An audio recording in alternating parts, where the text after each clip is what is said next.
Actually last year ஆகஸ்ட்ல தான் யூடியூப்ல நான் மினி விளாக் போட ஆரம்பிச்சேன். எனக்கு ஸ்டில் ஞாபகம் இருக்கு. என்னோட ஒரு ஃப்ரெண்ட் என்னோட விளாக்ஸ்லாம் பார்த்துட்டு, என்னம்மா யூடியூப் ஸ்டாரு, அடுத்த பிக் பாஸ்ல நீ தான் வருவ போல அப்படின்னு சொல்லிலாம் கிண்டல் அடிச்சுட்டு, எங்க ஊர்ல இருக்கிற வில்லேஜ்காரங்க கூட இதே வேலை தான் பண்ணிட்டு இருக்காங்க. சாணி எடுத்தேன், கீரை பிச்சான், குழம்பு வச்சேன்னு சொல்லிட்டு விளாக் போட்டுட்டு, நீ எம்எஸ்சி படிச்சுட்டு சயின்டிஸ்டாலாம் ஒர்க் பண்ணிட்டு ஏதோ பெருசா பண்ணுவேன்னு நினைச்சேன்.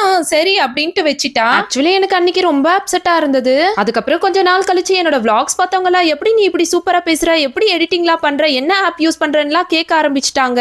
கேட்டது மட்டும் இல்லாம என்ன பார்த்து நிறைய பேர் சேனல் ஆரம்பிச்சாங்க. சோ நம்ம லைஃப்ல என்ன பண்ணாலுமே 4 பேர் 4 விதமா பேசிட்டே தான் இருப்பாங்க. அதெல்லாம் நம்ம கண்டுக்காம நம்ம டார்கெட் என்னவோ அதை நோக்கி போயிட்டே இருந்தா சக்சஸ் கண்டிப்பா யாருனாலையும் தடுக்க முடியாது. சோ அந்த மாதிரி நெக்ஸ்ட் லெவல் சக்சஸ்க்காக நான் புதுசா ஜுவல் ஷாப் வந்து லான்ச் பண்ணிருக்கேன் என்னோட சேனல்ல இருந்து. உங்களுக்காக கஷ்டப்பட்டு சூப்பரான குவாலிட்டியில செம்ம டிசைன்ஸ்லாம் நான் கொண்டுட்டு வந்திருக்கேன். உங்களுக்கு ஏதாவது இந்த டிசைன்ல பிடிச்சிருந்தா உடனே ஸ்கிரீன்ல தெரியற நம்பருக்கு ஸ்கிரீன்ஷாட் அனுப்பி ஆர்டர் பிளேஸ் பண்ணிக்கோங்க.